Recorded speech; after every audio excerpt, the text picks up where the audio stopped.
Employees, what dark company secrets can you now reveal since your NDA expired? Story 1. Oh, you mean the secret about how our eco-friendly company dumped chemicals into the river every other Friday? Yeah, that one.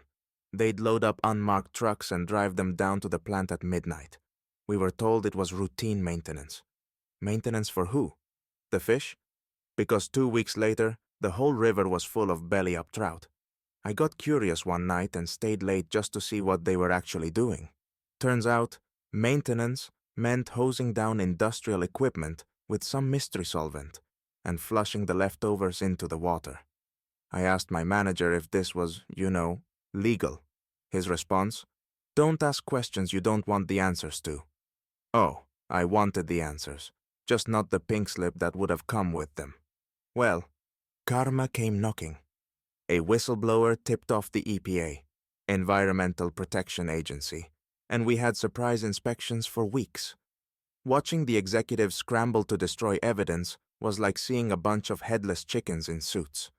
They even tried to bribe one of the inspectors with free samples of our products.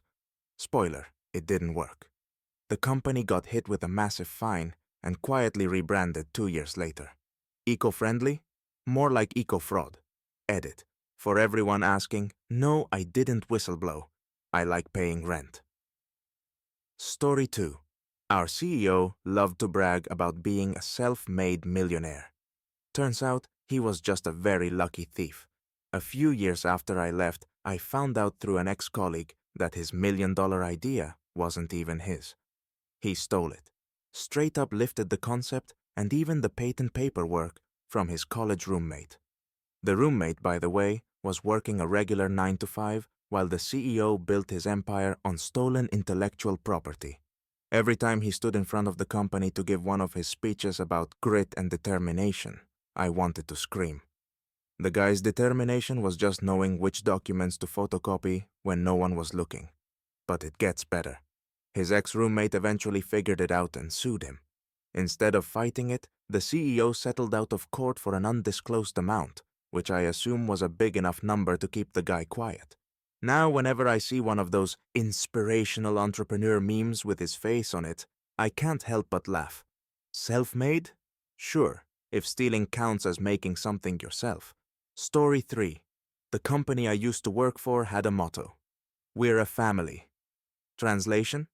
We'll work you to death and gaslight you for complaining about it. They'd throw pizza parties and call it compensation for mandatory overtime. Oh, and don't even get me started on the time they canceled everyone's bonuses because the executives needed budget flexibility. Meanwhile, the CEO showed up at the office in a new luxury car every month. Once, during an all-hands meeting, someone asked why we didn't have enough money for raises if the company was doing so well. The CEO gave this long-winded speech about tight margins while wearing a watch that probably cost more than my entire year's salary. The final straw?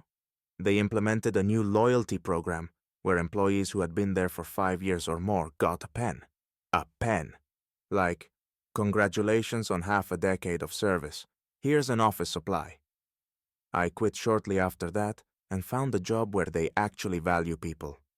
But every now and then, I see job ads from that company, and I wonder who's stuck attending their pizza parties now. Story 4. I used to work for a big retail chain, and the holiday season was absolute chaos. Every year, corporate would push these impossible sales goals, promising huge bonuses if we hit them. One year, we did. Somehow, we managed to hit every single target. The store was packed for weeks, employees were running on caffeine and fumes, and customers were practically fighting over sale items. But we did it. When bonus time rolled around, corporate sent an email congratulating us on our hard work. The bonus? A $10 gift card to our own store. I thought it was a joke. One guy in the back literally laughed out loud when he read the email. But nope, that was it. $10 to spend at the place where we just sacrificed our sanity for 6 weeks straight. The kicker? The store manager later let it slip that corporate had saved tens of thousands by revising the bonus structure. So, they could have given us real bonuses, but they chose not to. I walked out a month later and never looked back. Story 5. I worked for a small tech startup that claimed to be revolutionizing the industry. What they didn't mention was that the revolution was mostly just copying our competitors and slapping our logo on the product. Oh, and lying to investors. Our CEO had this thing where he'd exaggerate our user numbers during pitches. By exaggerate, I mean completely make them up. We had like 5,000 active users, tops. He told one investor we had over 500,000. When I brought it up, he just shrugged and said, "Fake it till you make it." Well, we didn't make it. The company ran out of funding within a year, and everyone got laid off. The CEO, of course, landed a job at another startup within weeks. The best part?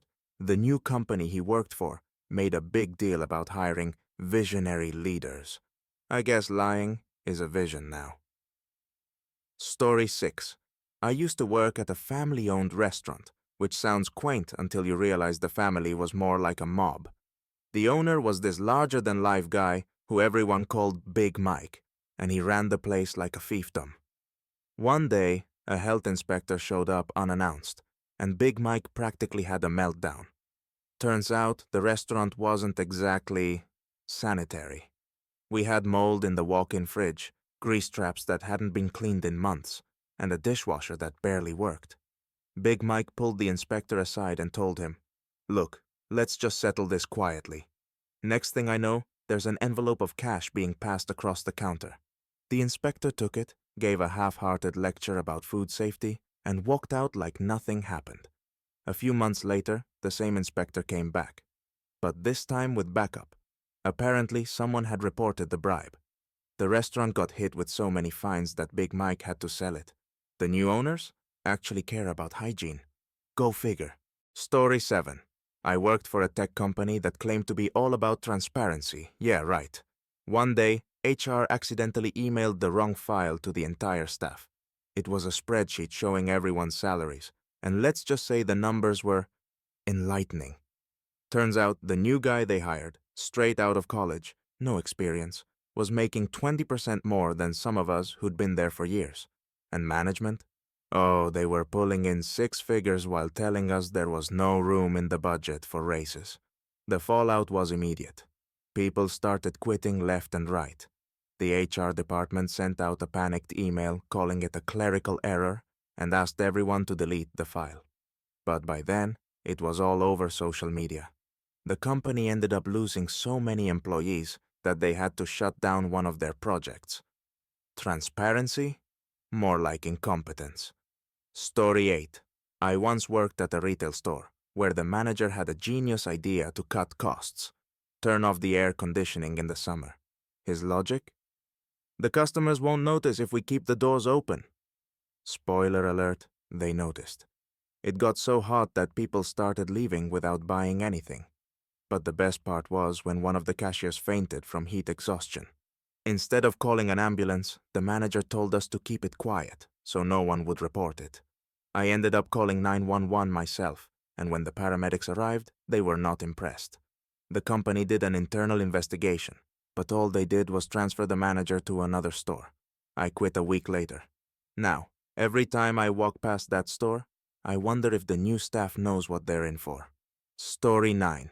Our office had a strict no personal devices policy. Phones, tablets, even smartwatches were banned.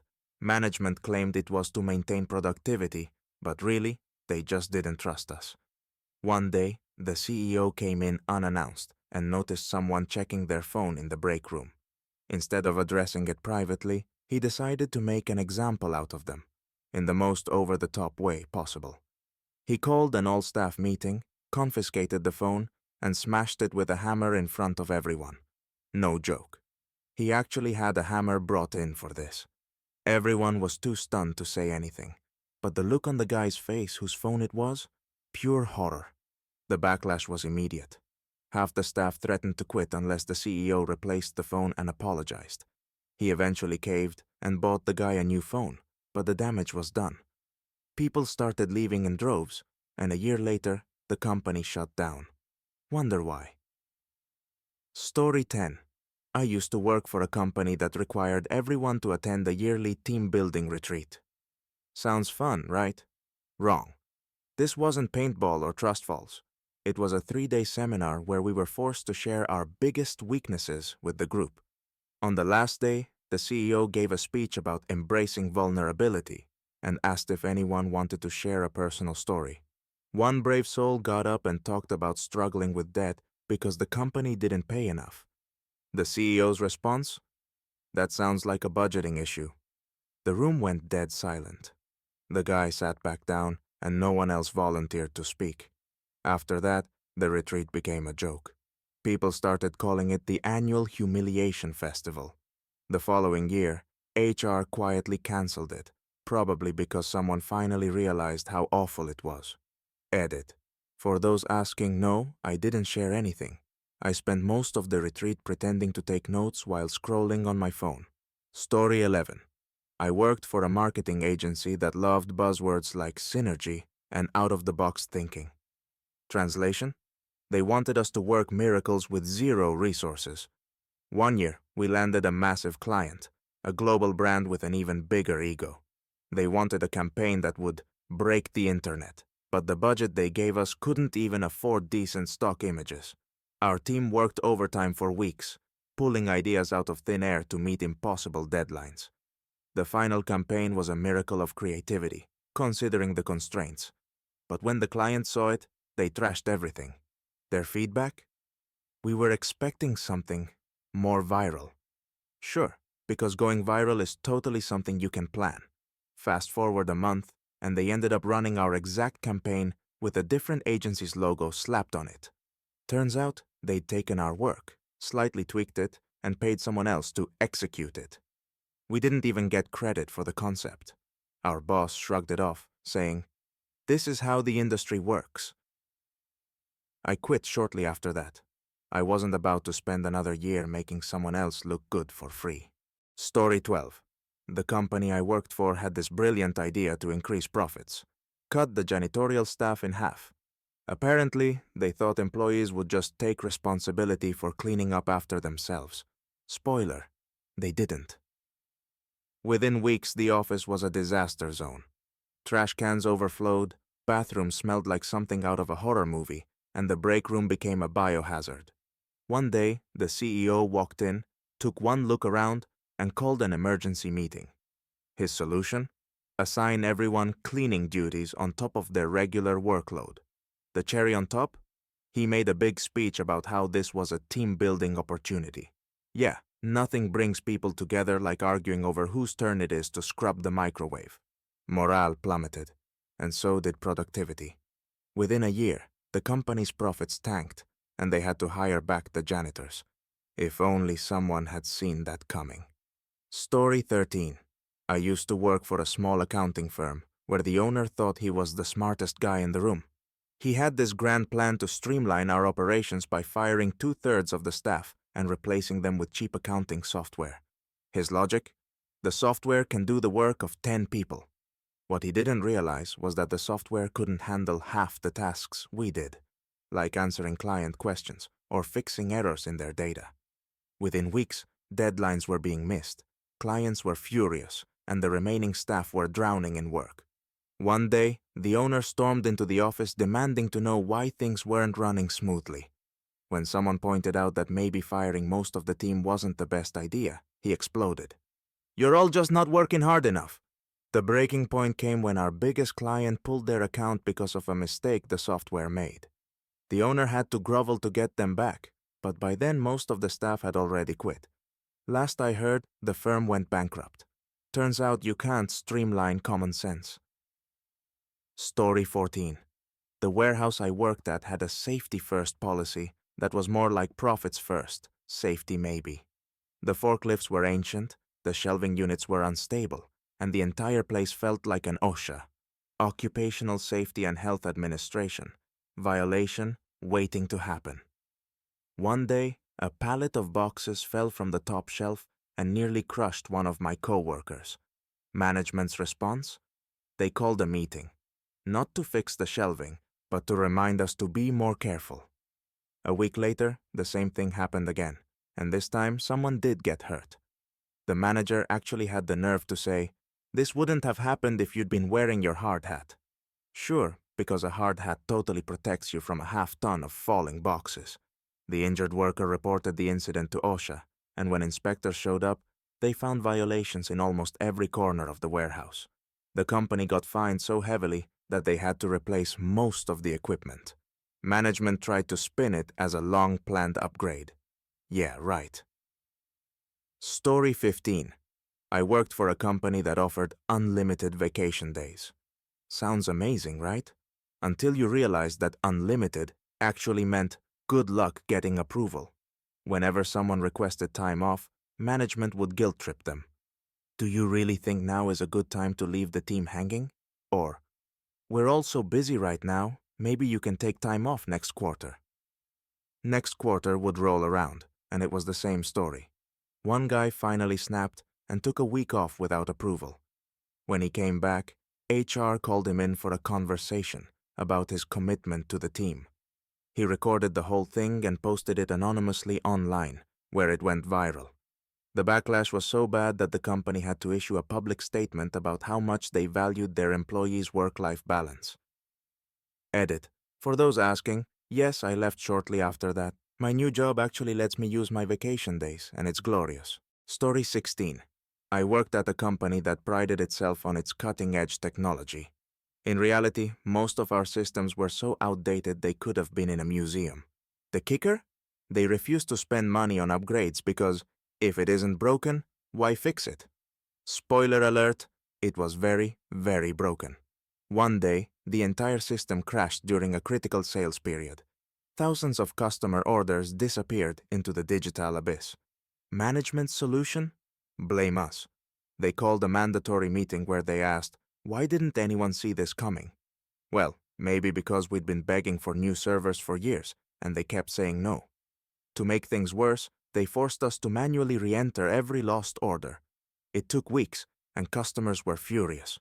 When we finally fixed everything, management sent out an email thanking themselves for their leadership during a challenging time.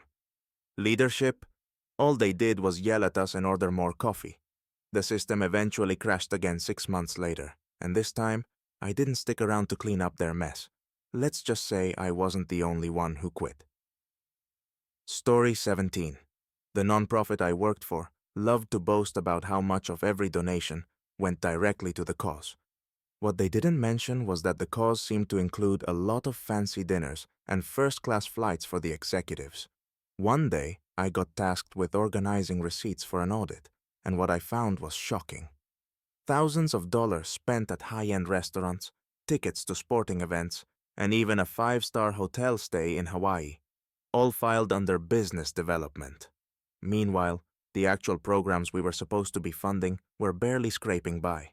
I brought it up to my supervisor, who told me to focus on the bigger picture.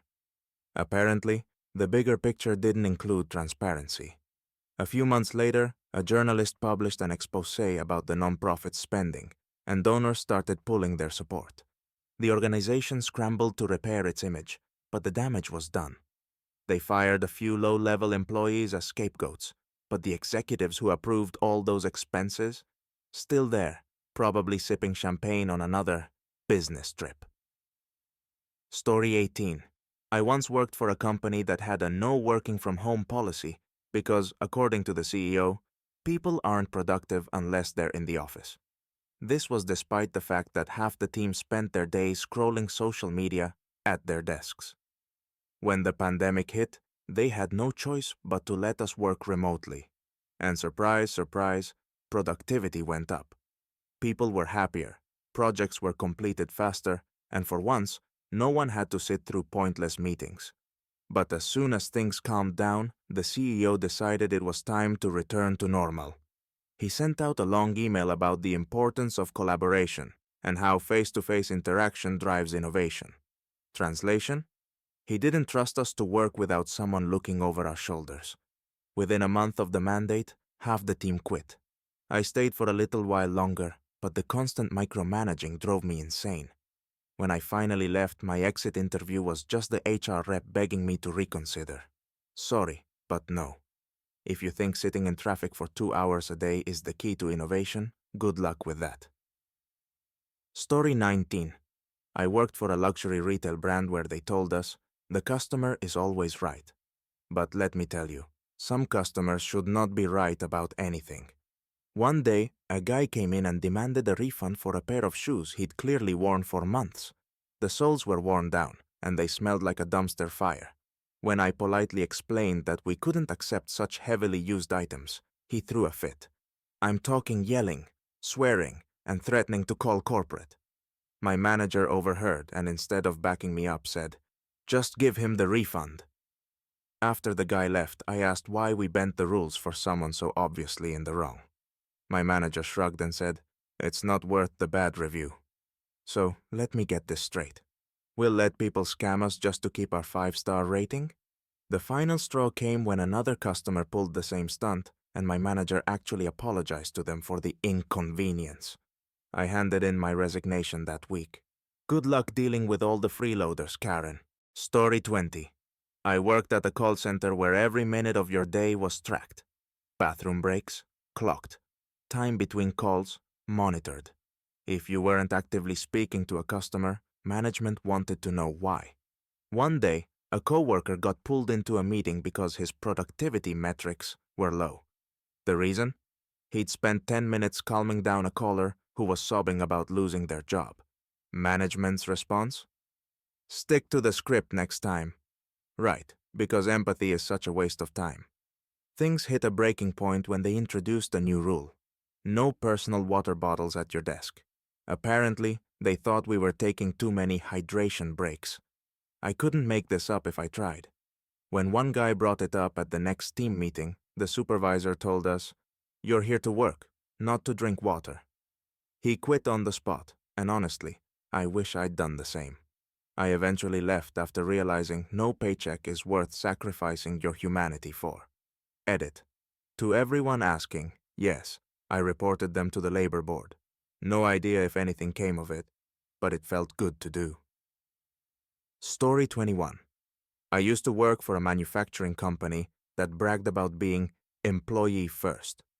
Turns out, that slogan was as fake as their safety certifications.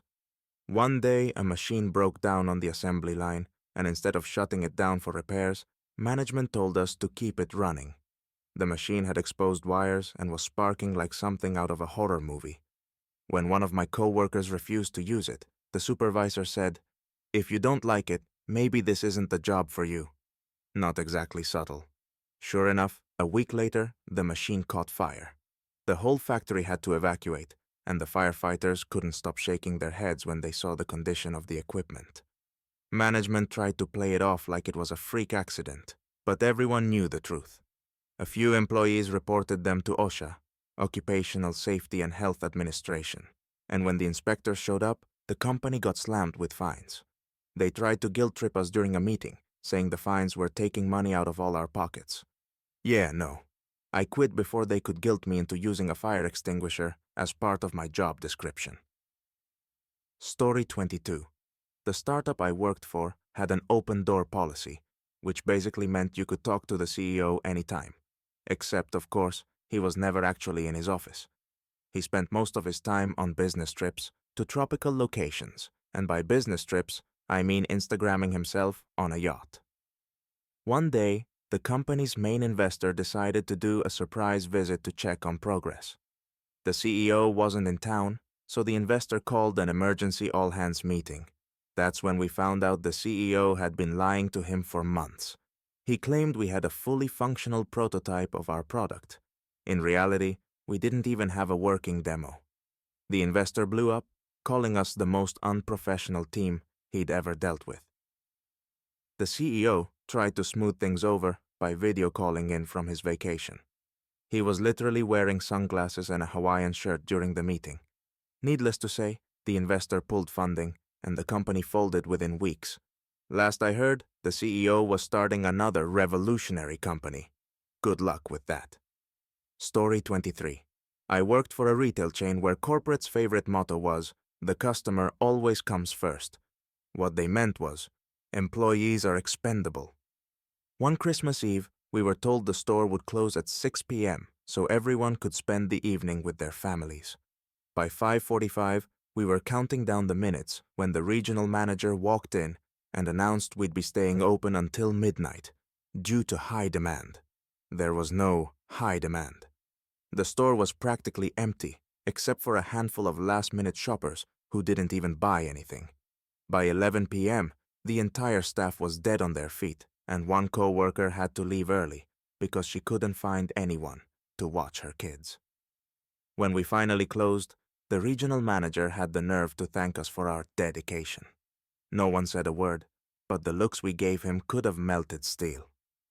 I handed in my notice the next week, and I've made it a point to avoid that chain ever since. Story 24.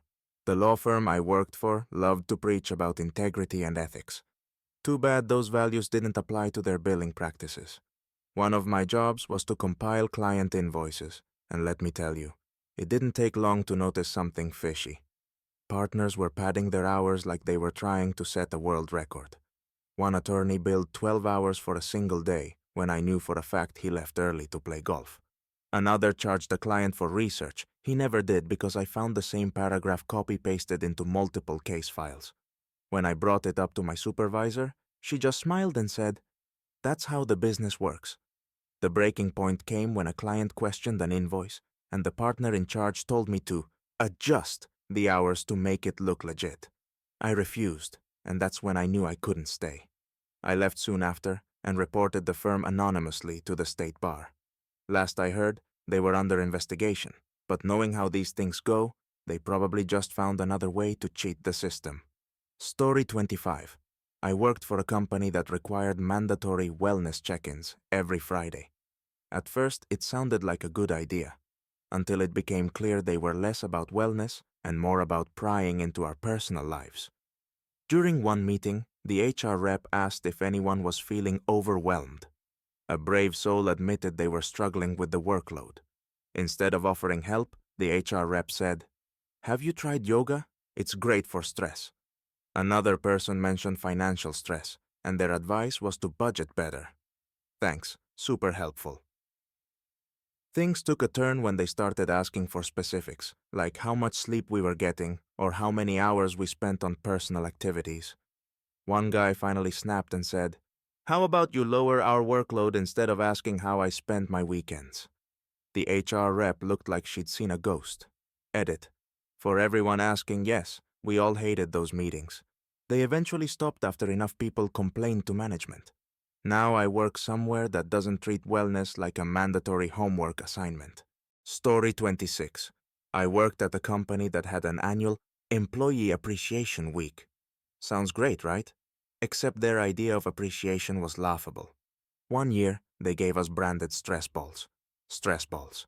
As if squeezing a piece of foam would make up for 60-hour work weeks. The next year, they stepped it up. A little. We got an ice cream truck in the parking lot during lunch. Everyone lined up, only to find out we had to pay for the ice cream ourselves. The cherry on top? Management took the afternoon off to enjoy a team-building happy hour at a fancy bar, leaving us to cover their work. Things hit a new low when a coworker jokingly asked HR if they'd ever consider giving actual bonuses instead of trinkets.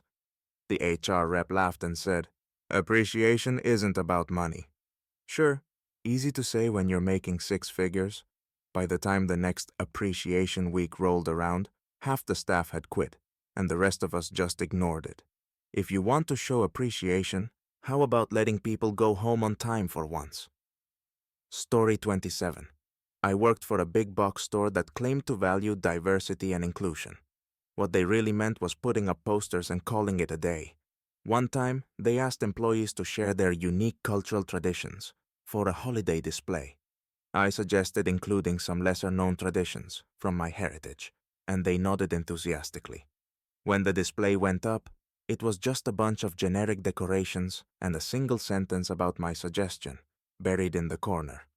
To make it worse, they spelled it wrong. When I pointed it out, the manager shrugged and said, "Close enough." The final straw came during a company-wide diversity training session. The trainer asked everyone to share a time they felt excluded at work. When I shared my experience, the manager interrupted me to say, "We're all about moving forward, not dwelling on the past." Edit. For everyone asking, no, I didn't stick around. I found a job where they actually respect people's cultures and know how to spell. Story 28. I worked at a call center where the supervisors loved to micromanage. One day, they introduced a new policy. All calls had to be under 3 minutes. If you went over, you got written up. Never mind that some issues couldn't possibly be resolved in 3 minutes. One customer called in about a billing error that required pulling up multiple accounts and cross-referencing data. It took me 5 minutes to fix it, but the customer was thrilled and even asked to speak to my manager to compliment me. Instead of praising my work, the supervisor wrote me up for violating call duration policy. I tried to explain that the issue couldn't have been resolved faster without making mistakes. Her response? It's about efficiency, not excuses. 2 weeks later, I got written up again for the same reason. That's when I realized this place didn't care about quality, only quotas.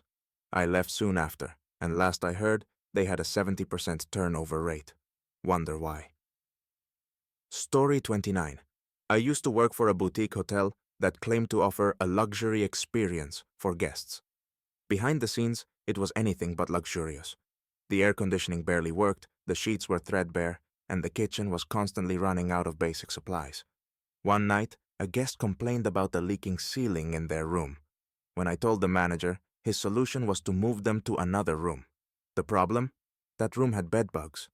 I refused to check them in and suggested we comp their stay instead. The manager glared at me and said, "We're not running a charity." The guest ended up leaving a scathing review, and instead of addressing the issues, the manager held a staff meeting to blame us for not being more accommodating. I quit shortly after that, and the hotel eventually got shut down after a health inspector found mold in half the rooms. Luxury indeed. Story 30. I worked for a company that had a mandatory Innovation Day every quarter. The idea was to pitch creative solutions for improving the workplace. Sounds great in theory, but every time someone suggested something that cost money, like new equipment or better training programs, management would shoot it down with, "We'll consider it next quarter." One time I suggested automating a repetitive task that ate up hours every week. The manager smiled and said, "Great idea." Then he handed the task off to me, manually, for the next 3 months. When I asked about the automation, he said, "We're still exploring options." The final straw came when someone suggested offering mental health days as a perk. Management's response? "We already give you weekends off." Because clearly, 2 days to recover from burnout is more than enough. When I left, my exit interview consisted of HR asking, "What could we have done to make you stay?" I said, "Listen to your own innovation days." They looked genuinely confused. Story 31. I worked at a company that claimed to care about work-life balance. What they really meant was, "We'll let you leave early sometimes, but only if you work twice as hard the next day." One time, I requested to leave an hour early to pick up my sick kid. My manager nodded and said, "Of course, family comes first." The next morning, I walked into a meeting where I was told my workload would be doubled to make up for lost time. Apparently, my sick kid was a disruption to the team. I tried to argue that emergencies happen, but the manager just said, "This is why we all need to plan better." Sure, I'll let my toddler know to schedule his illnesses in advance. The final straw came when another co-worker got reprimanded for taking time off to attend a funeral. They actually told her, "Next time, please provide more notice." She quit the next day, and honestly, I should have left with her. Edit. For everyone asking, yes, I finally left. My new job actually understands that life happens, and it's been a game changer. Story 32. I used to work for a construction company where safety was supposedly a top priority. The reality? Corners were cut so often we might as well have been using scissors. One day, we were working on a site where the scaffolding hadn't been inspected in years. I brought it up to the site manager, and his response was, "If it doesn't wobble, it's fine." An hour later, one of the workers nearly fell when a plank gave way. Instead of halting the project to fix the scaffolding, the manager told us to be more careful. A week later, the entire structure collapsed. Luckily, no one was on it at the time. The company got slapped with fines after an investigation revealed they'd been falsifying safety reports for years. The manager? He got a slap on the wrist and a transfer to another site. I quit shortly after and reported them to OSHA. Last I heard, they're still under investigation. And honestly, I hope they never build another thing again. Story 33. I worked for a small cafe that prided itself on homemade, fresh ingredients. What they didn't tell customers was that homemade actually meant frozen food reheated in the back. The owner loved to brag about his secret recipes, but those recipes were literally printed on the back of bulk packaging from a discount supplier. One day, a regular customer asked if we could make an item without a specific ingredient because of an allergy. I checked with the owner, and he said, "Just tell them we make everything fresh, so it's fine." It wasn't fine. The ingredient was in the pre-made mix, and I wasn't about to risk someone's health to keep up the lie. I told the customer the truth, and they were understandably upset. The owner overheard and chewed me out for breaking the illusion. He actually said, "Customers don't need the truth, they need the experience." I quit a week later.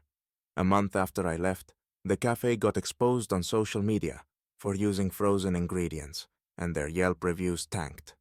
Karma's a dish best served fresh, or in their case, not at all. Story 34. The tech company I worked for had an always-on culture. Emails at 2 a.m., weekend meetings, you name it. One time I got an email from my boss at midnight asking for a report due by 8 a.m. When I pointed out that it was impossible to finish without additional data, his response was, "Figure it out."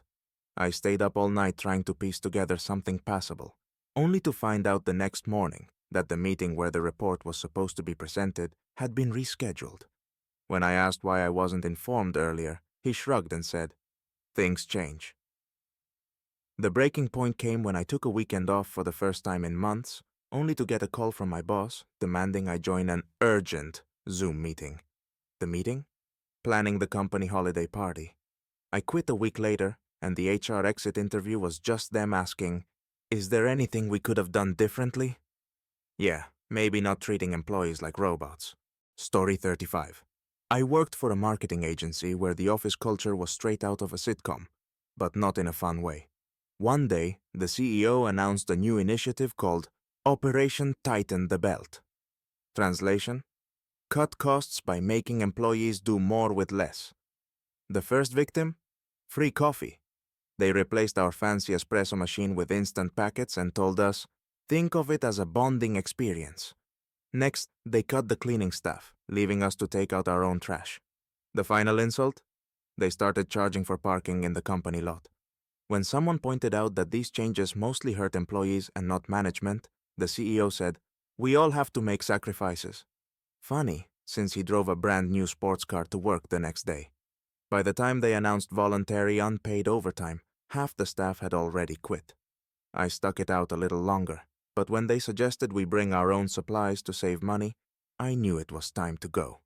Edit. For those wondering, the agency eventually folded. Turns out, you can't run a business when no one wants to work for you. Who knew? Story 36. I worked for a fashion retailer that claimed to be ahead of the curve. Turns out, the only curve they were ahead of was cutting corners. One time, they launched a new collection and made a big deal about how it was handcrafted from sustainable materials.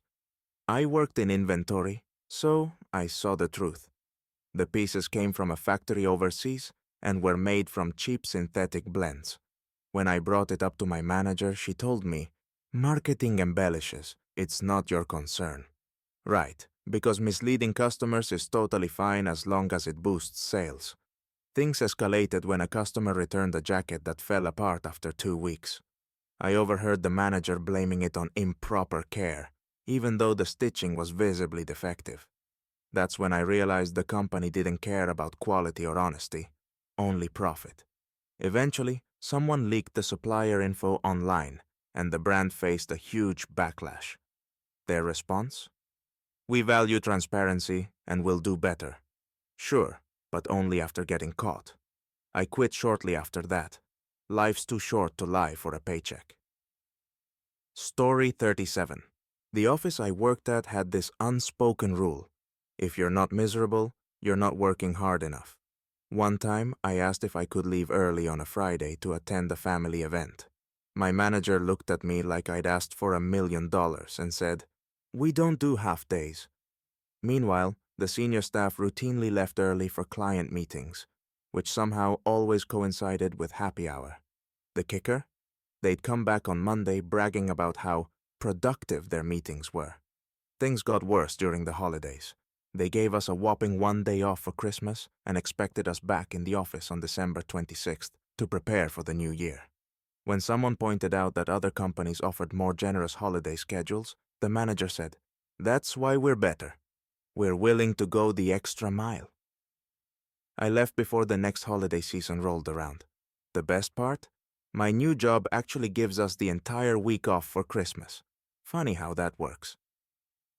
Story 38. I worked for a small business where the owner liked to call himself a serial entrepreneur. In reality, he was just serially bad at running businesses. One day, he decided we needed a new product line to keep things fresh. His idea? Personalized mugs. He invested thousands in a fancy mug printing machine without consulting anyone, including the marketing team. We didn't even sell mugs. It made no sense. But he was convinced it was the next big thing. The problem? The machine didn't work. Every mug came out smudged or off-center, and the returns piled up fast. Instead of admitting defeat, he blamed the employees for not being innovative enough to make it work. Eventually, the machine just sat in the corner, gathering dust, while we scrambled to keep up with our actual workload. By the time he finally gave up on the mugs, the company was bleeding money. He laid off half the staff, but not before giving himself a performance bonus for his visionary leadership. I quit shortly after. Last I heard, he's starting another business. Good luck to whoever works there next. Story 39. The startup I worked for was obsessed with appearances. They made a big deal about being a tight-knit team, but in reality, it was all about favoritism. The CEO had a group of favorites who got all the best assignments, while the rest of us were stuck doing grunt work. One day, I found out that one of the favorites had been promoted, without the position even being posted. When I asked my manager about it, he said, "Sometimes decisions are made at a higher level." Translation: don't question the CEO's buddies. The final straw came during the holiday party. The CEO gave a toast about how much he valued every team member, but then handed out personalized gifts only to the favorites. The rest of us got generic swag bags with leftover company merchandise. I left a few months later, and it was the best decision I ever made. A tight-knit team is great, just not when it feels more like a clique. Edit. For those asking, yes, the company folded within a year. Turns out playing favorites doesn't make for good business. Story 40. I worked at a call center where the motto was, "Customer satisfaction above all." What they really meant was, let customers walk all over you. One time, a customer called in screaming because their order was late, even though the delay was caused by a shipping carrier. I apologized, explained the situation, and offered to expedite the replacement. Apparently, that wasn't good enough. The customer demanded to speak to my supervisor, who immediately refunded their entire order, plus gave them a coupon for their next purchase. Later, the supervisor told me, "We can't afford to lose customers over minor issues." Minor? The customer got $200 worth of products for free because they yelled the loudest.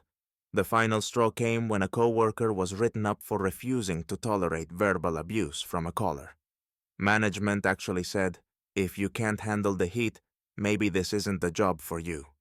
I quit shortly after and found a job where they actually valued their employees. Last I heard, the call center had to shut down because their policies encouraged so much fraud. Go figure. Story 41. I used to work for a corporate office that prided itself on being innovative. What that really meant was they threw around buzzwords and expected us to work miracles with zero resources. One day, the CEO announced we'd be launching a new product within 6 weeks. The catch? The product didn't exist yet. The entire office went into panic mode. Marketing had to create ads for a product that hadn't been designed. Sales had to pitch it to clients without knowing what it did. And the development team worked around the clock just to create a prototype. Meanwhile, the CEO spent the entire time jet-setting for networking opportunities. When the deadline came, the product was barely functional. The launch was a disaster, with customers demanding refunds and competitors laughing at us. The CEO's response? A motivational email about how failure is the first step to success. Sure, easy to say when you're not the one cleaning up the mess. The product was quietly discontinued a few months later, and the CEO started hyping up his next big idea. I quit before I could get roped into that train wreck. Story 42. I worked for a company that loved to preach about transparency. In reality, they were about as transparent as a brick wall. One day, during an all-hands meeting, the CEO announced that the company had missed its quarterly targets due to market challenges. Translation? Management had blown the budget on unnecessary projects. A week later, rumors started flying that layoffs were coming. When I asked my manager about it, she gave me the standard line. We're just exploring ways to optimize. Optimizing apparently meant firing a dozen people from my department without any warning. The worst part? A day after the layoffs, the CEO posted a picture of himself on social media, smiling at a luxury resort with the caption, "Taking time to recharge after a tough quarter." Recharge? Half the office was packing up their desks. I left shortly after, and now I make it a point to work for companies that are actually honest. Transparency isn't a buzzword, it's a practice. Story 43. I worked at a restaurant that claimed to value teamwork. What they really meant was they valued getting away with paying as little as possible. One weekend, the kitchen staff called out sick, and instead of finding replacements, the manager told the servers to help out in the back. None of us were trained for kitchen work, but we were expected to prep food, wash dishes, and still handle our tables. One of my co-workers burned her hand because the manager didn't bother to explain how to use the equipment properly. When she asked if she could leave to get medical attention, the manager actually said, "Just run it under cold water and get back to work." That night, I closed out my last table, handed in my apron, and walked out for good. The restaurant eventually got shut down for health violations, and honestly, it couldn't have happened to a more deserving place. Story 44. I worked for a tech company that had a policy of celebrating success.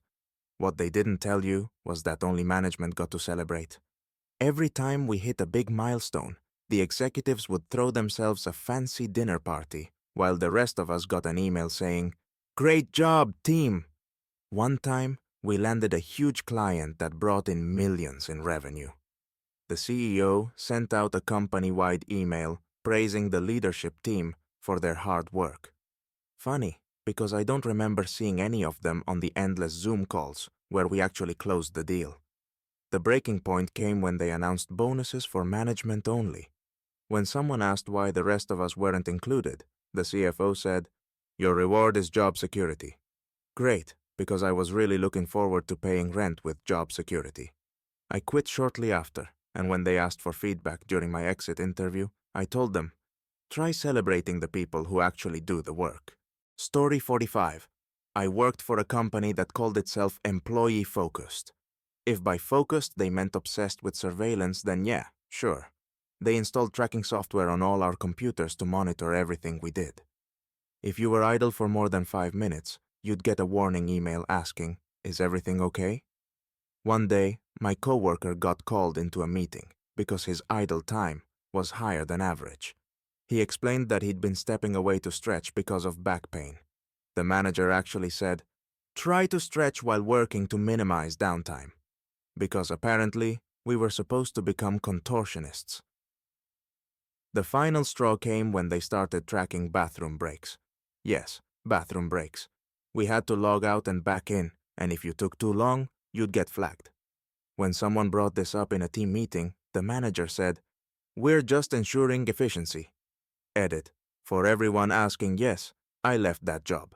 I now work somewhere that trusts me to go to the bathroom without a stopwatch. It's amazing what a little respect can do. Story 46. I worked for a company that had a customer-first philosophy, which was corporate speak for throw employees under the bus.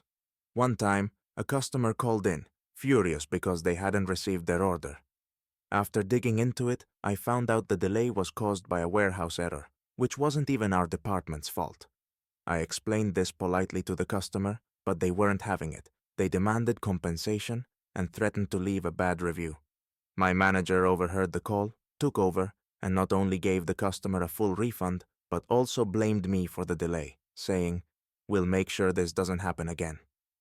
After the call, I confronted my manager, who shrugged and said, "Sometimes you have to take the fall to keep the customer happy." Sure, because nothing boosts morale like being thrown under the bus for something you didn't do. I stuck around for a few more months, but the same pattern kept happening. By the time I left, most of my coworkers had quit too. Apparently, customer first doesn't mean much when there's no one left to handle the customers. Story 47. I worked at a startup where the CEO thought he was the next Steve Jobs. He had this habit of calling last-minute meetings where he'd rant about disrupting the industry without ever explaining what that meant. One time he announced that we were pivoting to a completely new product, effective immediately. The problem? None of us knew anything about this new product, and the CEO hadn't bothered to consult the team before making the decision. He just showed up one day with a slideshow and said, "This is our future." When someone asked about the logistics, he waved it off with, "That's what I pay you to figure out." The next few months were chaos. Deadlines were missed, investors were furious, and half the team quit. The CEO's response? A motivational email saying, "Change is never easy, but greatness requires sacrifice." The startup folded 6 months later. Turns out greatness also requires a plan. Story 48. The retail store I worked at had an always say yes to the customer policy. One day, a customer walked in with a receipt from 2 years ago and demanded a refund for a blender they had clearly used. The thing was scratched, missing parts, and still had food crusted on it. When I explained that we couldn't process a refund for an item in that condition, the customer demanded to see my manager. Instead of backing me up, the manager sighed and said, "Let's just give them store credit to avoid a scene." The customer smirked as they walked out, and I could feel my blood boiling. Later, when I asked the manager why we bent the rules, he said, "It's easier than arguing." Sure, easier for him maybe. For me, it was just one more reminder that the company didn't value its employees. I left a month later and haven't worked retail since. To this day, I refuse to shop at that store. Story 49. I worked for a company that loved to preach about open communication. In reality, communication only flowed one way, downhill. One time, during an all-hands meeting, the CEO asked for honest feedback about the new policies. A brave coworker pointed out that the policies were confusing and made our jobs harder. Instead of addressing the feedback, the CEO smiled and said, "Thank you for your perspective," then moved on as if nothing had been said. A week later, that same coworker was called into HR for being disruptive. The final straw came when management announced a new, anonymous feedback system. Turns out, it wasn't anonymous at all. They tracked who submitted what, and anyone who said something critical was mysteriously excluded from big projects. Edit. Yes, I eventually left. I now work somewhere where open communication actually means something, and it's been a breath of fresh air. Story 50. The warehouse I worked at had a fast-paced environment that was more like a pressure cooker. One day, the conveyor belt broke down, and instead of stopping operations, the supervisor told us to move everything manually. It was back-breaking work, and when someone suggested taking a short break to hydrate, the supervisor snapped, "We don't have time for breaks." A few hours in, one of my co-workers collapsed from exhaustion. Instead of calling for medical help, the supervisor said, "Get them some water and get back to work." That's when I realized this place didn't care about people, only quotas. The next day, I reported the incident to HR, but nothing changed. When I confronted the supervisor about it, he laughed and said, "That's just how things are in this industry." I quit a week later and reported them to OSHA. Last I heard, they got fined for multiple violations. Good, Maybe next time they'll think twice about running a sweatshop. Story 51. I worked for a company that marketed itself as family-friendly. Turns out they were only family-friendly if your family didn't require actual attention. I was juggling daycare pickups with a demanding workload, and one day I asked if I could adjust my hours slightly to make it all work. My manager smiled and said, "We're a flexible workplace, but let's not let personal issues affect productivity." A week later, I got called into a meeting because I was leaving too early, even though I always made up the time by coming in earlier. When I pointed that out, they said, "It's about perception." Right, because perception is obviously more important than actual performance.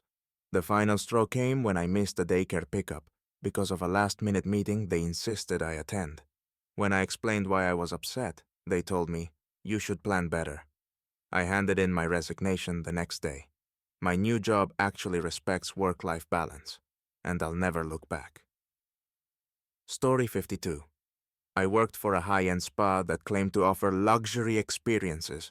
What they didn't tell customers was that the staff was treated like dirt. One time, a customer left a massive mess in the sauna. Think spilled drinks, food wrappers, and even makeup smeared on the walls. When I told the manager, he said, "Clean it up quickly. We have more clients coming." I pointed out that the mess was a biohazard and needed proper cleaning supplies, but he brushed me off, saying, "Just use the basic stuff and make it look good." Meanwhile, the client who caused the mess got a free voucher as an apology for their inconvenience. The breaking point came when I found out they were docking our pay for minor mistakes, like forgetting to refill a water pitcher. The kicker? They still expected us to work overtime without extra compensation. I quit shortly after, and last I heard, the spa has a revolving door of staff because no one stays longer than a few months. Story 53. I worked at a startup that claimed to value innovation. What they really meant was, do more with less. One day, the CEO decided we needed to launch a new app feature to keep up with competitors. The catch? He wanted it ready in 2 weeks, even though the developers said it would take at least 2 months. When the team pushed back, the CEO called a meeting and said, "Think outside the box. This isn't about excuses, it's about solutions." We worked around the clock, skipping weekends and pulling all-nighters, just to get a half-functional version ready on time. The day of the launch, the app crashed because it couldn't handle the new feature. Customers were furious, and the developers got blamed for poor planning. The CEO? He posted a motivational LinkedIn update about overcoming challenges in the tech world. Edit. I left shortly after. My new job actually respects timelines and doesn't use buzzwords to disguise bad management. Story 54. The nonprofit I worked for loved to brag about its mission to change the world. Behind the scenes, it was all about saving money, even if it meant cutting corners on the very programs we were supposed to support. One day, I found out they were using outdated equipment for a community program, even though we just received a grant for upgrades. When I asked where the money went, my manager gave me a vague answer about administrative costs. Later, I found out the CEO had used part of the grant to remodel their office. When I confronted the manager, they said, "The CEO works hard. They deserve a nice space." The final straw came when they canceled the program entirely, citing budget constraints, while the executive team went on a luxury retreat to strategize future initiatives. I quit soon after and reported the organization to the grant provider. Last I heard, they lost funding for multiple programs. Serves them right. Story 55. I worked for a retail store that constantly preached about employee empowerment. One holiday season, they decided to cut staff hours to save money, even though sales were at an all-time high. This meant fewer people working longer shifts with no breaks.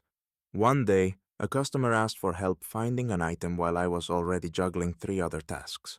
When I told them I'd be with them shortly, they stormed off to complain to the manager. Instead of defending me, the manager called me into the back room and said, "You need to be more attentive."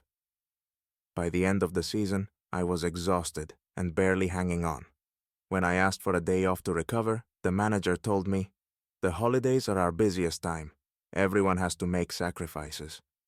Funny how everyone didn't include them. since they left early every day to attend meetings. I handed in my notice the following week, and it felt like a weight had been lifted. Now I shop online to avoid dealing with retail chaos altogether. Story 56. I worked for a small consulting firm where the mantra was, "We're all in this together."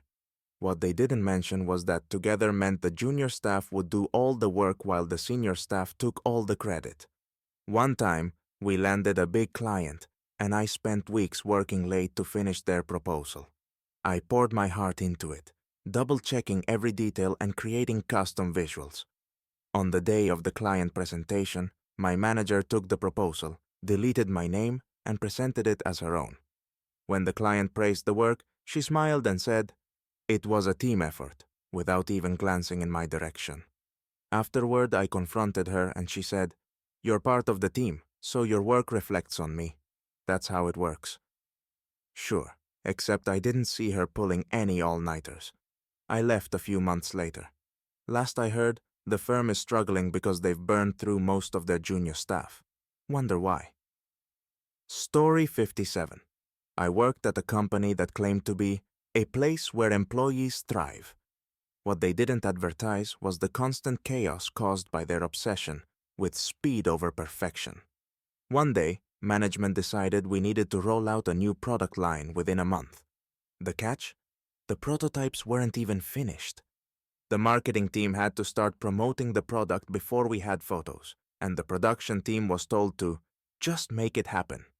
When the first batch came back defective, management's solution was to ship them anyway and deal with complaints later. Sure enough, the complaints rolled in fast. One customer even threatened legal action because the product didn't meet safety standards. The company held an emergency meeting where the CEO said, "Mistakes happen, but what matters is how we move forward." Easy to say when you're not the one fielding angry calls. I left soon after. Speed is great, but not when it's at the expense of quality and safety. Story 58. The office I worked at had a ridiculous obsession with team-building activities. Once a month, they'd drag us into these long, awkward sessions where we had to do trust falls, solve puzzles, or play icebreaker games. One time, they hired a motivational speaker who spent an hour telling us how to manifest success by thinking positive thoughts. The irony?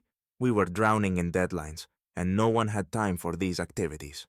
When someone asked if we could skip one to focus on work, the HR manager said, "Team building is what keeps us strong during busy times." Yeah, because nothing says strength like wasting 2 hours building towers out of spaghetti and marshmallows. The final straw came during a feedback circle, where we were supposed to give each other constructive criticism.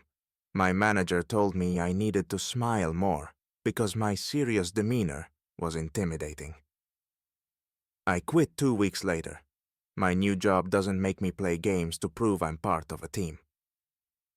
Edit. For those wondering, yes, I rolled my eyes during every single team-building activity. And no, I don't regret it. Story 59. I worked at a restaurant that loved to call itself a family. Turns out, that family dynamic was more dysfunctional than a bad sitcom.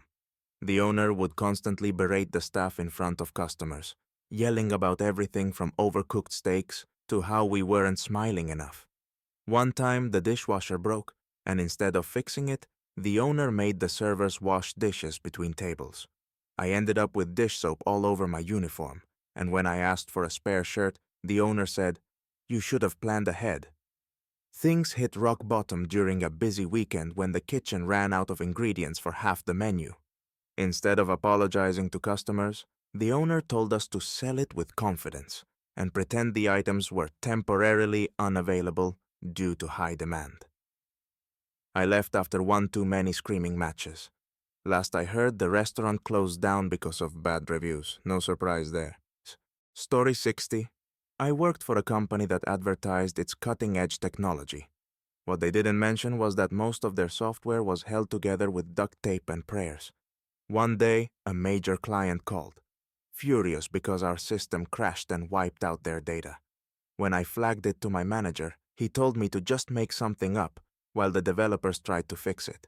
I spent hours dodging questions and making vague promises, while the client grew more irate. Eventually, the system came back online, but the client's data was gone for good. At the next team meeting, the CEO blamed the crash on unforeseen circumstances and congratulated us on managing the situation gracefully. Managing? We were basically set on fire and told to look calm while burning. I quit shortly after, but not before letting the client know what actually happened. Last I heard, they switched to a competitor. And honestly, I can't blame them. Story 61. I worked for a company that bragged about its generous perks. Turns out those perks were more like traps. For example, they offered a free gym membership, but only at a gym 30 minutes away from the office. They also gave us meal vouchers that only covered half the cost of the cafeteria food, so you were essentially paying for your free lunch. The worst perk was the so-called wellness fund. They promised to reimburse up to $500 annually for health-related expenses, but the reimbursement process was a nightmare. I submitted a claim for new glasses, and HR rejected it, saying I hadn't provided enough proof. After multiple back and forth emails and 2 months of waiting, they finally approved it, for half the amount I spent. When I brought up how frustrating the process was during a team meeting, my manager said, "It's the thought that counts." Sure, because my bank account definitely appreciates the thought. I left shortly after. At my new job, perks actually feel like perks, not chores. Story 62. I worked at a small business that called itself nimble and innovative. What that really meant was chaos. One day, the owner decided we needed to refresh the brand. His big idea? Change the logo and update the website, all in a single weekend. We had no budget for designers or developers, so he told the staff to get creative. I ended up spending my entire Saturday trying to make a professional-looking logo using a free online tool. Meanwhile, the office manager was trying to figure out how to update the website without breaking it. Spoiler: she broke it. By Monday morning, the website was down, and the new logo looked like it was designed by a toddler. The owner walked in, took one look, and said, "This isn't what I envisioned." No kidding.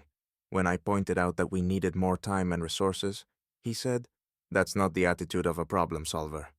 I quit a month later, and the business folded within the year. Turns out, being nimble doesn't pay the bills. Story 63. The nonprofit I worked for loved to throw around the phrase, doing more with less. One year, they announced budget cuts that eliminated 3 staff positions, but somehow, the executive team still got bonuses. When I asked how that was possible, my manager said, "The bonuses were already allocated, so it's not like we could take them back."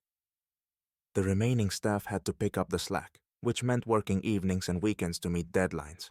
When someone suggested hiring at least one part-time employee to help, management said, "We're all in this together." Funny how together meant more work for us and more perks for them.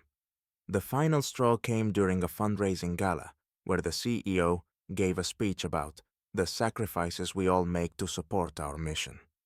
He said this while holding a glass of champagne that probably cost more than my hourly wage. I left shortly after and joined a nonprofit that actually values its staff. Sacrifices are fine, but respect should go both ways. Edit. For those asking, yes, the executive team's bonuses were public record, and yes, they were outrageously high. Story 64. I worked for a retail store that claimed to offer excellent training programs. What they didn't mention was that the training consisted of outdated videos and a manual that hadn't been updated in years. When I asked my manager for clarification on a policy, she handed me the manual and said, "Figure it out." One day, a customer came in with a complicated return request that wasn't covered in the manual. When I asked the manager for help, she sighed, walked up to the customer, and processed the return incorrectly. The next day, I got called into a meeting and was told, "You need to take more initiative." Things got worse when they started promoting people based on how much they sucked up to management rather than their actual skills. My coworker, who'd been there for years and knew the store inside out, was passed over for a promotion in favor of someone who'd only been there for 3 months. The reason? They have a more positive energy. I left soon after, and the last I heard, they were still struggling to keep employees. Wonder why. Story 65. I worked at a tech company that advertised itself as a disruptor. What they really disrupted was work-life balance. One day, the CEO decided we needed to launch a new feature by the end of the month. The problem? We were already behind on our current projects, and this feature wasn't even in the development pipeline. When the team brought this up during a meeting, the CEO said, "This is a make or break moment for us. I need everyone to dig deep." Translation: cancel your weekend plans and prepare to live at the office. We worked non-stop for weeks, only to find out the feature couldn't launch on time because the CEO hadn't secured the necessary approvals from a key partner. When we asked why he hadn't told us earlier, he shrugged and said, "I thought we could figure it out." The feature was eventually scrapped, and the CEO blamed the team for not being agile enough. I handed in my resignation the next day. Agility is great, but it doesn't pay the bills or fix burnout. Story 66. I worked for a financial services company where the mantra was, "Clients come first." What they didn't mention was that employees came dead last. One day, a high-profile client called, furious about an error in their account. I pulled up the records and saw it was the client's mistake. They'd filled out a form incorrectly. When I explained this to my manager, he said, "Just apologize and fix it, no matter what." So, I spent hours correcting their error, even though it was completely avoidable. The next day, the same client complained that the fix took too long, and my manager called me into his office to ask why I hadn't been more proactive. It became a pattern. Clients would mess up, we'd clean up after them, and management would blame us for not doing it fast enough. The breaking point came when a client screamed at me on the phone for a delay that wasn't even our fault. My manager overheard and said, "Take it as a learning experience." I handed in my resignation that afternoon. My new job has a clear policy. Respect goes both ways. Imagine that. Story 67. I worked at a small cafe that claimed to have a cozy family vibe. Turns out, the family vibe meant nepotism. The owner's teenage son was hired as a barista, despite having zero experience. He was constantly messing up orders, showing up late, and disappearing during rush hours to take a break. When customers complained about him, the owner would blame the rest of us for not supporting him enough. One day, during a particularly busy shift, the kid dropped an entire tray of drinks and walked away, saying, "You guys can clean it up." I told the owner that his son needed proper training, or at least to pull his weight. His response? "He's still learning. Cut him some slack." Sure, but where was my slack when I made my first mistake and got lectured for 20 minutes? I left a month later, and the cafe closed soon after. Apparently, a cozy vibe doesn't pay the bills when customers stop coming back. Story 68. I worked at a startup that loved to talk about employee empowerment. What they didn't mention was that empowerment came with no actual support. One time we launched a new product that had so many bugs it might as well have been an insect collection. Customers were furious, and the support team was overwhelmed with complaints. I suggested we pause sales until the issues were fixed, but the CEO shot it down, saying, "We need the revenue to fund improvements." Right, because selling broken products is a solid business strategy. Things got worse when they asked the support team to write scripts for handling complaints. We weren't developers. We barely had time to handle the tickets, let alone fix the problems. When someone pointed this out, management said, "Everyone needs to pitch in during tough times." The company eventually lost its biggest clients, and they started cutting staff to streamline operations. I left before I could be next. Turns out, empowerment without resources is just a fancy way of saying, "You're on your own." Edit. For those asking, yes, the company shut down within a year. Shocking, I know. Story 69. I worked at a retail chain that claimed to be committed to sustainability. What they didn't mention was that their idea of sustainability was only skin deep.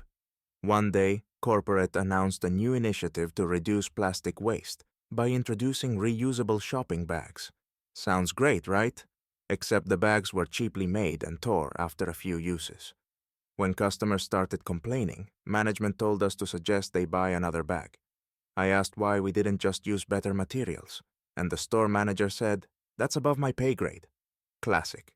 Things got worse when we found out that the reusable bags weren't even recyclable because of the materials used. I brought this up during a staff meeting, and the district manager said, "It's about optics, not details." Translation: as long as it looks good, who cares if it's actually sustainable? I quit shortly after, and now I avoid that chain entirely. Real sustainability isn't just a buzzword, it's a commitment. Story 70. I worked at a logistics company that claimed to invest in its employees. What they didn't tell you was that the investment came with a hidden cost. One year, they announced a new program where employees could apply for scholarships to further their education. It sounded amazing, until you read the fine print. To qualify, you had to commit to staying with the company for 5 years after completing your degree. If you left early, you had to repay the entire scholarship amount, plus interest. Essentially, it was a golden cage. One coworker applied and got approved, but halfway through her program, she realized she didn't want to stay in logistics long term. When she brought this up to HR, they told her, "You should have thought about that before accepting the scholarship." She ended up dropping out of the program because she couldn't afford to take the risk. The kicker? The company touted the program as a major benefit in their recruitment ads. I left before I could get trapped in one of their investments. Now I work for a company that offers education benefits with no strings attached. Edit. For everyone asking, yes, the scholarship contract was completely legal, but just because it's legal doesn't mean it's right. Story 71. I worked for a corporate office that boasted about its cutting-edge technology. In reality, their systems were so outdated that a single email attachment could crash the entire network. One day, I spent 3 hours compiling a report, only for the system to crash when I tried to save it. When I reported the issue to IT, they told me, "That's just how it is. Make sure you save every few minutes." Sure, because I obviously have time to babysit the 10-year-old server. My manager's advice? Work smarter, not harder. Great, because clearly I'm the problem here, not the ancient hardware. Things hit a breaking point during a quarterly meeting when the CEO announced a new initiative to digitize operations. The budget? A whopping $500 for the entire office. Meanwhile, the executives got new laptops to improve efficiency. I quit shortly after, and when they asked why during my exit interview, I told them, "You can't be cutting edge with a dull blade." Last I heard, the company still hasn't upgraded their systems. Shocking, I know. Story 72. I worked at a boutique marketing agency that claimed to be all about creativity. What they really meant was, work yourself into the ground and call it art. One time, a client demanded a full campaign redo 3 days before launch because they weren't feeling it. Management's response? "We'll make it work." Translation: cancel all your plans and prepare to pull all-nighters. We worked around the clock, surviving on coffee and vending machine snacks, only for the client to change their mind again at the last minute. When I pointed out that these constant changes weren't sustainable, my manager said, "That's the price of working in a creative industry." Funny how it was only the junior staff paying that price. The client eventually approved the campaign, but by then, half the team was too burned out to celebrate. I left shortly after, and now I work somewhere that understands creativity doesn't have to come at the expense of sanity. Door 73. I worked for a chain restaurant that claimed to offer career growth opportunities. What they didn't tell you was that the only way to grow was to befriend the managers. One of my coworkers, who had been there for years and knew the place inside out, applied for a shift lead position. Instead, they gave it to someone who'd been there for 2 months because she was dating the assistant manager. The new shift lead had no idea what she was doing. She'd leave during busy shifts to take personal calls and would assign the rest of us her tasks, saying, "You guys are faster at this anyway." The breaking point came when she messed up a massive order and blamed the kitchen staff for not communicating. When I tried to explain what actually happened, the assistant manager told me to stay in my lane. I handed in my resignation that week. Last I heard, the restaurant is still a revolving door of staff because no one stays long enough to deal with the drama. Edit. For everyone asking, yes, the coworker who was passed over eventually left too. She's now running her own catering business and doing great. Story 74. The tech startup I worked for claimed to have a flat hierarchy, which was code for no accountability. One time, the CEO decided to pivot the entire business model overnight, with no input from the team. He just showed up one morning and said, "We're now focusing on AI solutions." The problem? None of us had experience with AI, and the company didn't have the resources to hire experts. When we raised concerns, the CEO brushed us off, saying, "Figure it out. That's what startups do." We scrambled to learn on the fly, but it was a disaster. Clients were furious because we couldn't deliver on promises the CEO had made without consulting anyone. During an all-hands meeting, someone asked if we could scale back the changes. The CEO responded with, "If you're not on board, maybe you're not startup material."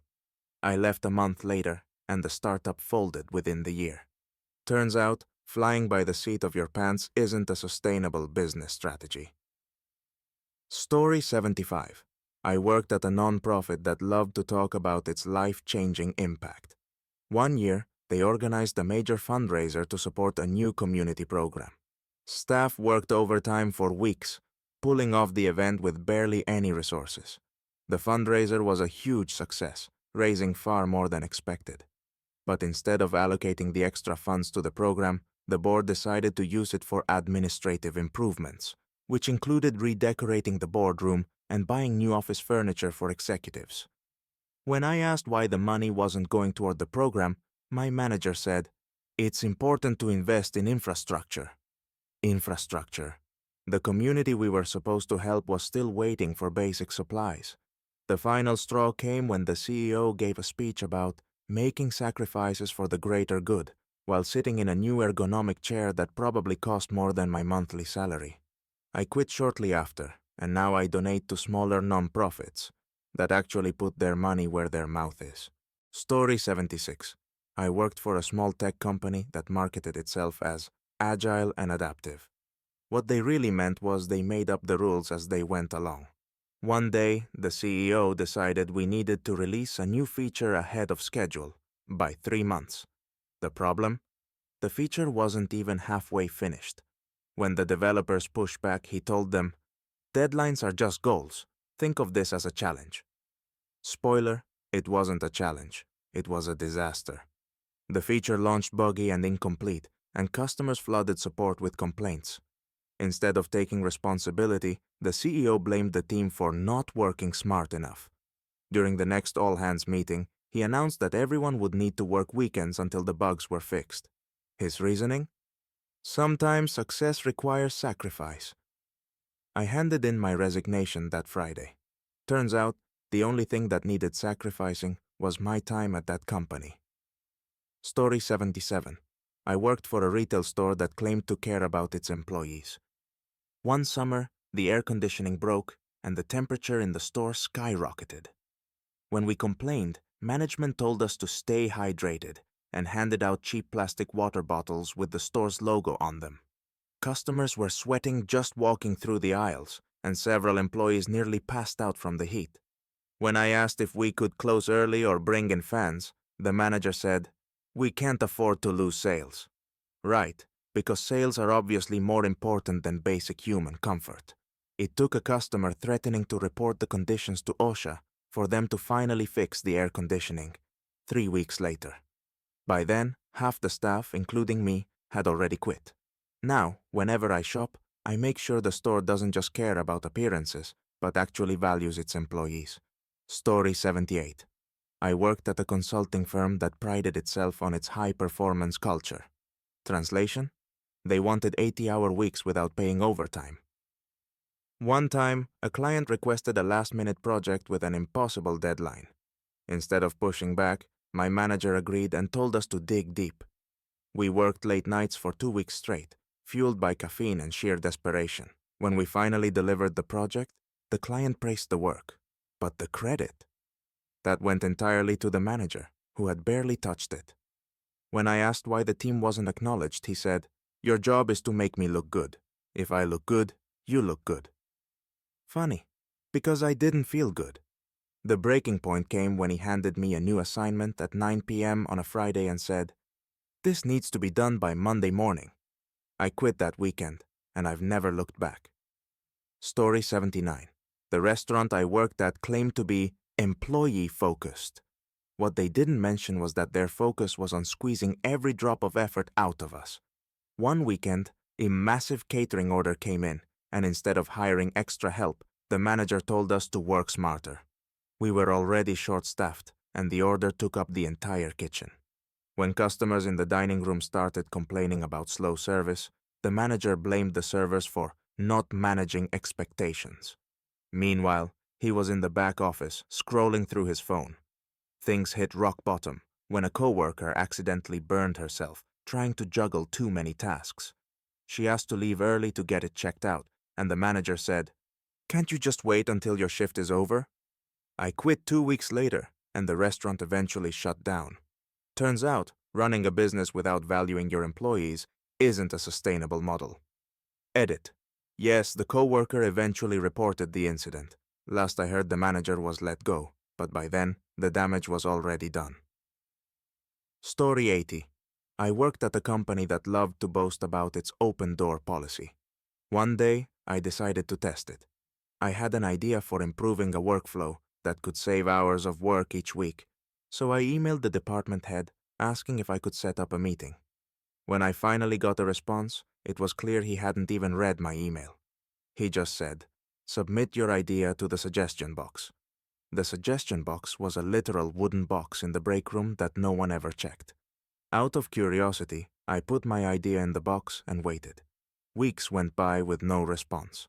When I finally asked about it, the department head said, "Oh, that thing? I think we threw it out during the last office cleanup." So much for open doors. I left shortly after and joined the company where good ideas are actually valued. Sometimes the best open door policy is walking out. Story 81.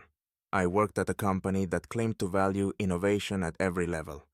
What they didn't mention was that innovation only mattered when it came from management. One day, during a brainstorming session, I suggested a new process to streamline how we handled client onboarding. My manager nodded and said, "We'll take that under advisement." A month later, during an all-hands meeting, the VP presented my exact idea as part of their strategic vision. When I confronted my manager, she smiled and said, "That's how leadership works. You inspire change." Sure, but I didn't see inspiration listed in my job description. The breaking point came when I received a performance review that praised me for being dedicated, but docked points for lack of leadership potential. I quit shortly after, and now I work somewhere that gives credit where it's due. Story 82. I worked for a retail chain that promised flexible scheduling. Turns out, flexible meant they could change your shifts with zero notice. One Friday night, I was scheduled to close, and as I was locking up, my manager called and said, "By the way, you're opening tomorrow morning." I barely got 4 hours of sleep before dragging myself back in. When I asked why I wasn't given more notice, she shrugged and said, "It's retail. Things change." This became a pattern, with schedules getting rearranged at the last minute, leaving no time for employees to plan their lives. The final straw came when they scheduled me for a double shift on my day off and didn't even bother to ask if I was available. I handed in my notice that day. Flexibility goes both ways, and this place didn't get that memo. Story 83. I worked at a nonprofit that loved to boast about its grassroots mission. What they didn't advertise was that most of the funding went to overhead costs, not the programs we were supposed to support. One year, we raised enough money to expand the community project, only to find out that the funds had been redirected to renovate the executive office. When I questioned this, my manager said, "A better workspace helps us think clearer, which benefits everyone." Sure, because fancy ergonomic chairs really scream grassroots. Things got worse when donors started asking why the program hadn't expanded as promised. The CEO told us to be creative with our responses but not to admit the truth. I couldn't stand lying to people who genuinely cared about the cause, so I quit a month later. Edit. Yes, I reported them to a watchdog organization. Last I heard, they're under investigation, and I hope they're held accountable. Story 84. I worked for a startup where work hard, play hard was the motto. What they didn't tell you was that play hard meant free pizza on Friday, and work hard meant being on call 24/7. One weekend, I got a call from my manager at 11 p.m. about an issue that could have waited until Monday. When I asked why it was so urgent, he said, "If we're not willing to go the extra mile, how can we expect to succeed?" Right, because success clearly hinges on fixing minor issues in the middle of the night. The final straw came when they introduced a voluntary weekend work policy. Voluntary, except if you didn't participate, you were labeled as not a team player. I left shortly after and found a job where weekends are actually weekends. Funny how that works. Story 85. I worked at a company that claimed to be family-oriented. What they didn't mention was that the family was as dysfunctional as they come. One day, my coworker's child got sick, and she asked to leave early to pick him up. Instead of understanding, the manager said, "You should have planned better." This became a theme. Anytime someone had a personal emergency, management acted like it was an inconvenience to the company. One coworker had to miss a funeral because they were denied time off, and when they protested, the manager said, "We all make sacrifices." The final straw came when I requested time off for my sister's wedding and was told, "We'll see if we can work around it." Work around the wedding? I handed in my notice that day. Family-oriented companies should actually understand the importance of family. Novel idea, I know. Story 86. I worked for a company that loved to call itself employee-focused. One year, they decided to implement a new performance review system. Instead of managers evaluating employees, they made it peer-reviewed. Sounds fair, right? It wasn't. The system basically turned the office into a popularity contest. People who were friendly with everyone got glowing reviews, while quieter employees, like me, got labeled as not collaborative enough. One coworker even admitted, "I didn't know what to write, so I just copied what someone else said." The reviews directly affected bonuses, so the more popular employees got higher payouts, regardless of their actual work. When I brought this up to my manager, she said, "It's about fostering a positive culture, not just individual performance." Great, because I definitely want my income tied to who I eat lunch with. I left a few months later, and the company eventually scrapped the system after too many people complained. Turns out, treating the workplace like a high school doesn't lead to great results. Story 87. I worked for a retail store where the motto was, "Customers first, always." One Black Friday, the store was so packed, it felt like a war zone. People were shoving, yelling, and knocking over displays to grab deals. At one point, a customer physically grabbed an item out of my hands while I was restocking. When I told them they couldn't do that, they started screaming for a manager. Instead of backing me up, the manager apologized to the customer and gave them a discount for the inconvenience. Later, during my break, I mentioned how stressful the day had been. The manager overheard and said, "That's the job. If you can't handle it, maybe retail isn't for you." I quit shortly after. If customers come first, where do employees rank? Dead last, apparently. Story 88. I worked for a tech company that claimed to value work-life balance. What they didn't tell you was that balance only applied to upper management. One week, we were told about an urgent project that required all hands on deck. Deadlines were moved up, and everyone was expected to stay late and work weekends. Meanwhile, the director of our department went on a pre-planned vacation to Europe. When someone asked why they weren't helping with the project, we were told, "Directors don't handle day-to-day tasks." Right, because working overtime while your boss posts beach photos is totally motivational. The final straw came when the project wrapped up, and we didn't even get a thank you. Instead, the CEO sent out an email about keeping up the momentum and looking forward to the next challenge. I wasn't sticking around for that next challenge. Edit. Yes, I quit. My new job actually respects work-life balance, and my manager works just as hard as the rest of us. Imagine that.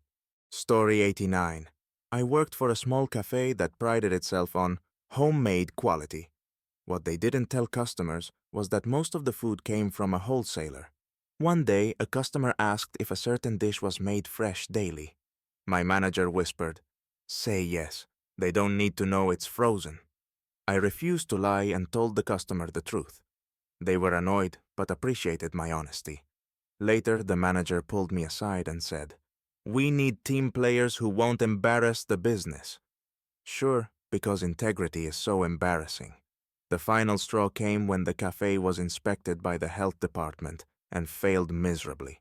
Instead of fixing the issues, the owner told us to clean up enough to pass the next check. I handed in my notice that week. Honesty might not be profitable in the short term, but it's a lot easier to live with.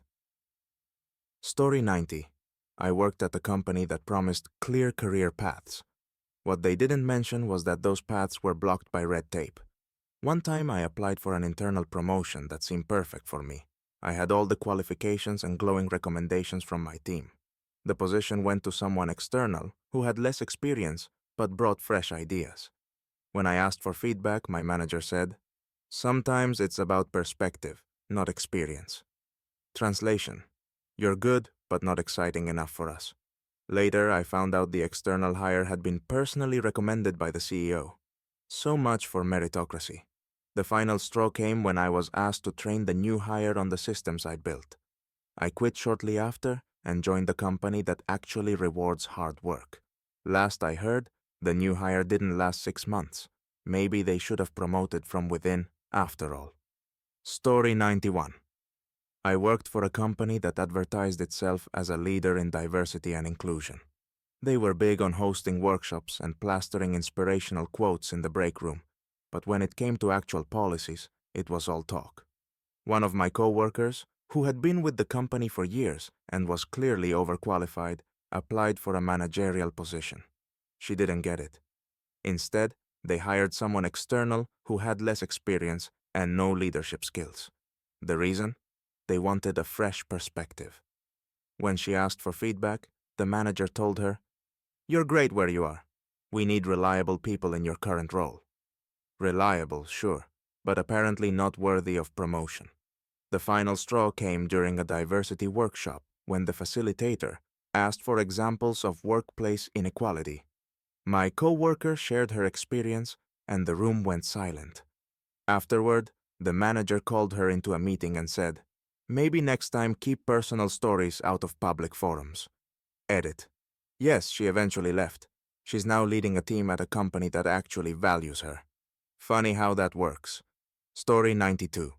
I worked at a retail store where the phrase, "teamwork makes the dream work," was thrown around constantly. What they didn't mention was that teamwork apparently meant doing other people's jobs without getting credit. One week, the assistant manager went on vacation, and instead of hiring a temp, the store manager told me to step up and help out. I ended up running the floor, handling scheduling, and even training new hires, all while still doing my regular duties. When the assistant manager came back, the store manager praised her for keeping the team organized while she was away. I didn't even get a thank you. When I brought it up, the manager said, "You should be proud of your ability to adapt." Right, because pride pays the bills. The breaking point came when they offered me a leadership opportunity with no additional pay. I quit that same day, and now I work somewhere that actually compensates people for extra responsibilities. Story 93. I worked for a small business that prided itself on personalized customer service. One regular customer took full advantage of that, calling every week to demand discounts, complain about non-existent issues, and make bizarre special requests. One day, he showed up 5 minutes before closing and insisted we reopen the kitchen to make him a custom meal. When I told him we couldn't, he demanded to speak to the owner. Instead of backing me up, the owner reopened the kitchen and comped the meal, saying, "We can't afford to lose loyal customers." Later, the owner pulled me aside and said, "You need to be more accommodating." Accommodating?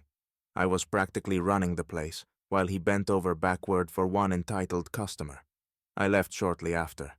The business eventually closed down, and honestly, I'm not surprised. Catering to one person while ignoring your employees isn't exactly a recipe for success. Story 94. The startup I worked for loved to use the word scrappy.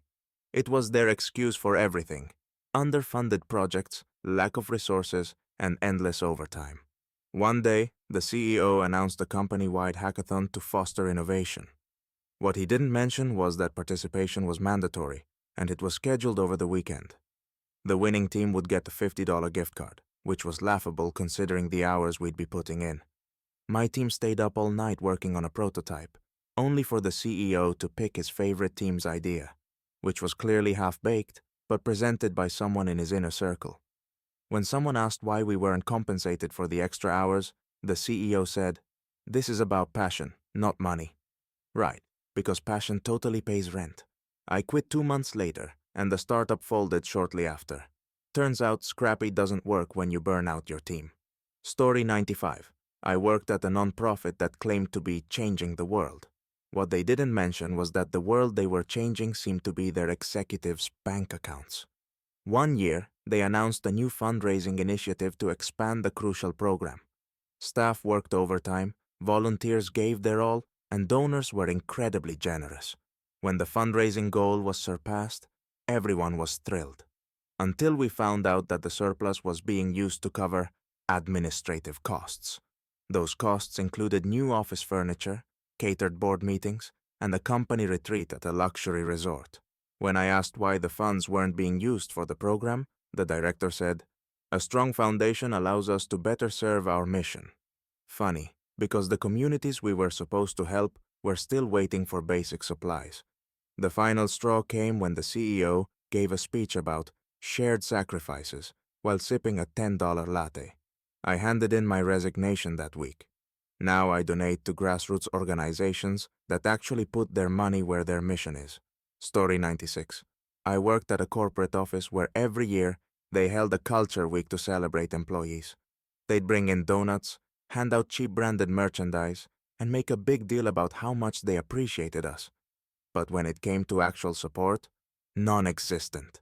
One year, during Culture Week, we were hit with a major project deadline. Everyone was pulling late nights, but instead of pushing the deadline or bringing in extra help, management just told us to embrace the grind. Meanwhile, the HR team was handing out balloons and asking us to participate in a fun scavenger hunt. The worst part? On the last day of Culture Week, they canceled the free lunch they'd promised because the budget didn't allow for it. Somehow, there was still enough money for the executives to go to a fancy dinner to celebrate company success. The next week, they announced layoffs due to financial challenges. So much for culture. I quit shortly after, and now I work somewhere that shows appreciation every week, not just when it's convenient. Story 97. I worked at a retail store where the manager's motto was, "Run a tight ship." What that really meant was micromanaging every aspect of our jobs. One time, she stood behind me while I was folding clothes and said, "You should try folding faster." Another day, she rearranged the display I had just set up because it wasn't her vision. Things hit a new low during inventory season. The system crashed, and instead of calling a tea, she made us count everything manually. Twice, because she didn't trust our first count. When we tried to explain how inefficient it was, she snapped, "If you don't like it, there's the door." I finally reached my breaking point when she scheduled me for 12 days straight and called it a team-building exercise. I handed in my notice that week. The store is still open, but from what I hear, she's gone through 3 teams since I left. Story 98. The startup I worked for loved to claim, "We're all family here." What they didn't mention was that this family came with 0 boundaries. One Saturday, I got a call from my boss asking me to review a presentation he was giving on Monday. I reminded him it was my day off, and he said, "We're all in this together." The presentation had nothing to do with my role, but I spent hours working on it anyway. On Monday, he presented it without even mentioning my contributions. When I brought it up, he said, "It's not about credit, it's about the team." Funny, because I didn't see the rest of the team working on their day off. The final straw came when they introduced a policy requiring everyone to answer emails within an hour, 24/7. I quit before they could steal any more of my time. Edit: yes, I blocked my boss's number after leaving. Some boundaries are worth enforcing. Story 99. I worked at a cafe that claimed to focus on quality over quantity. What they didn't tell you was that this philosophy didn't apply to the employees. One day, during the lunch rush, we were severely understaffed because management refused to hire more people. Customers were frustrated, and we were running around like headless chickens. When someone asked why we didn't have more staff, the manager said, "It's better to have a small, dedicated team than a large, unreliable one." Sure, because overworking a small team is totally sustainable. The breaking point came when a coworker called in sick, and the manager asked me to cover her shift on my only day off that week. When I said no, she told me I wasn't being a team player. I handed in my resignation the next day. The cafe eventually closed, and honestly, I'm not surprised. Quality starts with how you treat your employees. Story 100. I worked for a company that claimed to be innovative and forward-thinking. What they didn't mention was their love for outdated technology. One day, the copier broke down, and instead of replacing it, they told us to scan documents using our phones. When I pointed out that this wasn't a sustainable solution, my manager said, "We need to make do with what we have." Meanwhile, they approved a budget for new ergonomic chairs, for the executive team only. The final straw came when the Wi-Fi started cutting out regularly, and instead of fixing it, they blamed us for not planning better. Planning for unreliable internet? Sure, I'll add that to my non-existent crystal ball. I quit shortly after and joined the company that actually invests in its infrastructure. Turns out, you can't be forward-thinking when you're stuck in the past.